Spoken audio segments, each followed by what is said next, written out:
ایک عجب واقعہ سناتا ہوں. ایک ڈرائیور تھا, دنیا سے بڑی محبت تھی اس کو. ایک شخص تھا, دنیا کی چیزوں سے اور دنیا سے اس کو بڑا لگاؤ تھا. جہاں پر دنیا دیکھتا, پیسہ, دولت, عزت, شہرت, فوراً اس کے پیچھے لگ جاتا.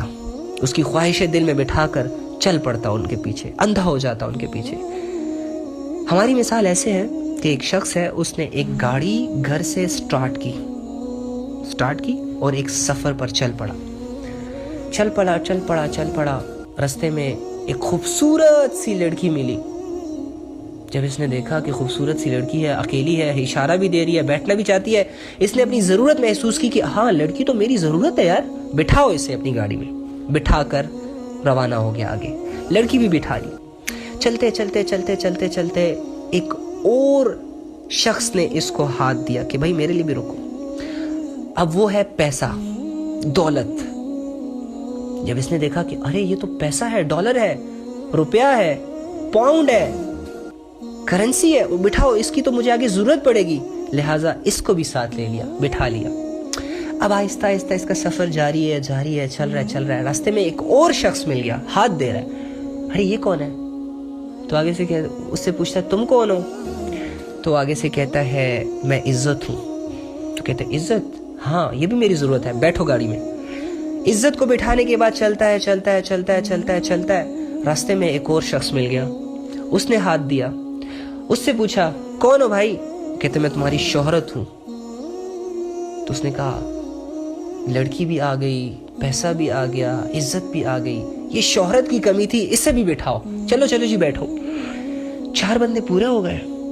اب جا رہا ہے. ایک بوڑھا سا انسان سفید لباس میں, ہاتھ میں ایک ڈنڈا لے کے کھڑا ہوا ہے, کمزور سا, بہت کمزور سا, لڑکھڑا رہا ہے. ہاں اشارہ دیتا ہے اس کو, رکو میرے لیے بھی رکو. تو بندہ کہتا ہے بابا جی آپ کون ہے؟ تو آگے سے کہتا ہے بندے میں تیرا ایمان ہوں, مجھے ساتھ لے چل, میں آگے کے اندھیروں میں تجھے روشنیاں دکھاؤں گا. تو اس نے جب آگے دیکھا, پیچھے دیکھا عزت بیٹھی ہے, آگے دیکھا لڑکی بیٹھی ہے, پھر پیچھے دیکھا شہرت بیٹھی ہے, دولت بیٹھی ہے. تو آگے سے کہتا ہے بابا جی آپ کو بٹھانے کی تو جگہ ہی نہیں بچی ہمارے پاس. تو خیر اس کو چھوڑ کے چلا جاتا ہے جو اس کی مین ضرورت تھی. اب ہنسی خوشی گزار رہے زندگی, عزت کے ساتھ بھی مزے سے گپے لگا رہا ہے, لڑکی کے ساتھ بھی مزے سے گپے لگا رہا ہے, شہرت بھی اس سے خوش کر رہی ہے, دولت بھی اس کی ساری ضرورتیں پورے کر رہی ہے, اور یہ گاڑی کا سفر چل رہا ہے. اچانک وہی بوڑھا دوبارہ اس کے سامنے آیا, لیکن ایک الگ روپ میں. اس نے ہاتھ دیا, اسے کہا, اس نے گاڑی روکی, پوچھا تم کون ہو؟ یہ ویسے میں سمجھانے کے لیے کہہ رہا ہوں, کہتے میں تو موت کا فرشتہ ہوں. اب جب اس نے اپنے موت کا نام سنا نا, تو اسے پتا چل گیا کہ بس اس سے آگے تو میں نہیں جا سکتا, یہ میرا دی اینڈ ہے. اب یہ حسرت بری نگاہوں سے اپنی لڑکی کو دیکھتا ہے, حسرت بری نگاہوں سے دولت کو دیکھتا ہے, حسرت بری نگاہوں سے اپنی عزت, اپنی شہرت کو دیکھتا ہے. چپ چاپ خاموش بیٹھے ہوتے ہیں, آنکھوں میں آنسو آ جاتے ہیں. یہ جو گھر سے نکل کر یہاں تک جو اس نے سفر کیا ہوتا ہے, اپنے سفر پہ پشیمان ہو جاتا ہے. تو اسے کہتا ہے موت کے فرشتے کو کہ اچھا تم ذرا رک, تو تم کیا کرنے آئے ہو؟ تو وہ آگے سے کہتا ہے میں تو تمہیں لینے آیا ہوں, میں تو تمہیں اپنے ساتھ لے جانے آیا ہوں. تو آگے سے کہتا ہے نہیں, اگر تم مجھے صرف 2 منٹ دے دو, پیچھے میں نے ایک بابا جی کو چھوڑا, وہ میرا ایمان تھا, میں صرف اس کو اپنے ساتھ لے کے آ جاتا ہوں. تو اس نے کہا کہ نہیں, اب تو نہ تم آگے جا سکتے ہو نہ تم پیچھے جا سکتے ہو, یہی تمہارا فل سٹاپ ہے, یہیں سے تمہیں میں نے اوپر لے کے جانا ہے. اور تمہاری ان دولتوں کو, تمہاری ان شہرتوں کو, لڑکی, پیسہ, حسن, جمال, دنیا کی جتنی بھی خواہشیں تم اپنے ساتھ سمیٹ کر خوشی لا رہے تھے, اور اچانک تمہاری ملاقات موت کے فرشتے سے ہو گئی, اب تمہیں اس زندگی میں بڑا پچھتاوا ہوگا. لہٰذا وہ کھینچ کے اس کی روح نکالی جاتی ہے, لہٰذا کھینچ کے اللہ کے پاس اس کو لے کے جایا جاتا ہے.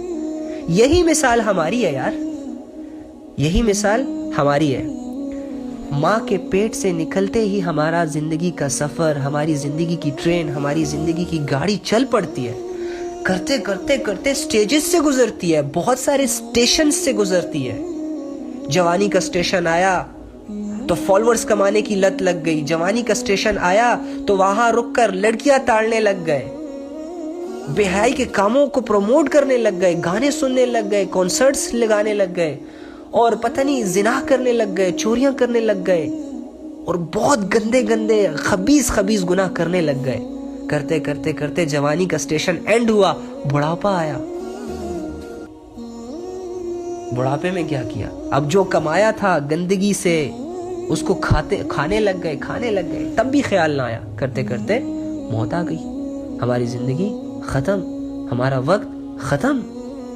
کیا لے کر کے جائیں گے؟ عزتیں بھی کما لی تھی جوانی میں، ناچ گا بھی لیا تھا، لیکن ایٹ دا اینڈ کیا ہوا؟ کہاں گئی؟ ہر چیز ہمیں دھوکہ دے رہی ہے، لیکن ہم نہیں سمجھ رہے، ہم نہیں سمجھنا چاہتے۔ That's it۔ ہم خود اپنے آپ کو اللہ کا غلام نہیں بلکہ شیطان کا غلام بنانا چاہتے ہیں۔ ان کو ہم نے ماننا ہوگا، لیکن آج بھی موقع ہے یار، موقع ہے۔ اسی لیے تو میں کہتا ہوں کہ اللہ کی باتوں کو اتنے شوق سے اور اتنے غور و فکر کے ساتھ سنا کرو کہ اللہ تعالیٰ خود تمہاری ہدایت کے فیصلے کر دے کہ نہیں، اس نے میری باتوں کی طرف کان دھرا تھا، اگنور نہیں کیا تھا۔ توفیق دو اسے، قریب کرو اسے، بچاؤ اسے، فیصلے کرے اللہ یار۔ جب تم اللہ کی باتوں سے دور بھاگو گے تو کہاں سے لاؤ گے ہدایت؟ اللہ ہی ہے جو لوگوں کو ہدایت دیتا ہے، اللہ ہی ہے جو لوگوں کو گمراہ کرتا ہے ان کے عمل پر، ان کی بے طلبی پر۔ جب کوئی انسان ڈیسائیڈ ہی اپنے لیے دنیا کر لیتا ہے تو اللہ اس کو دنیا دے دیتے ہیں یار۔ دنیا سے کیا لینے دینا ہمارے رب کو، جس نے بنائی، جو اسے دھوکہ کہہ رہا ہے بنانے کے بعد۔ اللہ نے کیا کرنا ہے دنیا کا؟ کچھ بھی نہیں کرنا، ہمارے لیے بنائی ہے، لیکن ہمیں کیوں بنایا؟ مین سوال یہ ہے، اور اس سوال کے جواب کو ہم جان بوجھ کر نہیں جاننا چاہتے، کیونکہ ہماری مثال وہ ہے کہ ایک انسان ہے، اس کو بار بار کہا جا رہا ہے بھائی کلمہ پڑھ لو، کلمہ پڑھ لو، کلمہ پڑھ لو، وہ نہیں پڑھ رہا۔ کیوں نہیں پڑھ رہا؟ کیونکہ وہ جانتا ہے کہ کلمے پڑھنے کے بعد پھر میں کلمے والی زندگی کا پابند ہو جاؤں گا، پھر تو مجھے نماز پڑھنی پڑے گی، پھر تو مجھے قرآن پڑھنا پڑے گا، پھر تو مجھے اپنے ایک خدا کی عبادت کرنی ہوگی۔ زندگی کو جانتا ہے تب انکار کرتا ہے نا۔ تو ہم بھی جانتے ہیں کہ اگر ہمیں قرآن کی سمجھ لگ گئی، اللہ کی باتوں کی سمجھ لگی، پھر تو ہمیں کرنا پڑے گا۔ اس لیے تو ہم جاننے میں انٹرسٹڈ نہیں ہیں یار، لیکن بچ تو نہیں جائیں گے، بچیں گے تو نہیں۔ اللہ تو کہیں نہ کہیں سے جا کے کسی نہ کسی کو سامنے کھڑا کر کے تمہیں اپنا پیغام سنوائے گا، چاہے انسٹا پہ ہو، چاہے یوٹیوب پہ ہو، چاہے فیس بک پہ ہو، جہاں چھپ جاؤ بھائی، جتنا بھی دور بھاگو گے اللہ سے، خدا کی قسم اللہ اینڈ کر دیں گے اپنی ہدایت کو تم تک پہنچانے میں۔ لیکن تم اگنور پہ اگنور کرو گے، اگنور پہ اگنور کرو گے، اگنور پہ اگنور کرو گے، اور یہی اگنورنس تمہیں قیامت کے دن اللہ گنوائے گا کہ فلاں جگہ پہ فلاں بندہ تیرے پاس آیا تھا، فلاں جگہ پہ میری فلاں آیت تیرے سامنے آئی تھی، فلاں جگہ پہ تو نے فلاں مسجد سے اذان سنی تھی، فلاں مسجد سے فلاں جگہ سے فلاں دوست تجھے نماز کی طرف بلانے آیا تھا، لیکن تو نے نہ نماز سنی، نہ تو نے نماز کے لیے قدم اٹھایا، نہ تو نے اذان کو سنا، نہ تو نے لوگوں کی باتوں کو سنا، نہ تو نے قرآن کی آیت پہ غور کیا، تو نے ساری عمر اپنی منمانی کی۔ اس لیے آج مجھ سے بات ہی نہ کرو، آج بھیک مت مانگو، آج تو بدلے کا دن ہے، جو تم کرتے تھے اس کا بدلہ تمہیں ملے گا نا۔ آج تو اعمال کے دروازے بند ہو گئے ہیں نا، اعمال کے دروازے تو آج کھلے ہیں نا۔ جس آج کو ہم برباد کر رہے ہیں تو کل کس نے دیکھا یار؟ سوچنے کی بات ہے، یہ غور و فکر کی بات ہے میرے بھائی اور بہنوں۔ ہم نیک نہیں ہیں، لیکن ہم نیک بننے کی ایک کوشش کر سکتے ہیں۔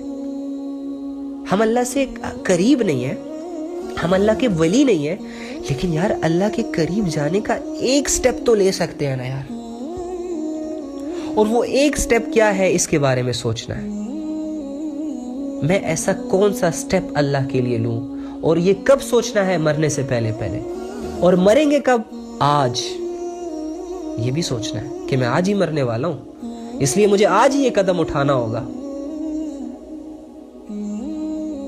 آج، کل نہیں۔ بہت سارے لوگوں کی کل نہیں آتی، بہت سارے لوگ اپنی کل پہ افسوس کرتے ہیں۔ تو اللہ تعالیٰ سے جڑنا بہت ضروری ہے۔ زندگی کا ایک ہی مقصد ہے، زندگی کی ایک ہی حقیقت ہے، وہ ہے اللہ، بس دیٹس اٹ۔ اسی لیے میں آپ لوگوں کو ایک بات کہوں گا، چھوٹی سی بات کہوں گا، آپ کے جسموں میں ایک دل ہے اور آپ کی کھوپڑیوں میں ایک دماغ ہے، دیٹس اٹ۔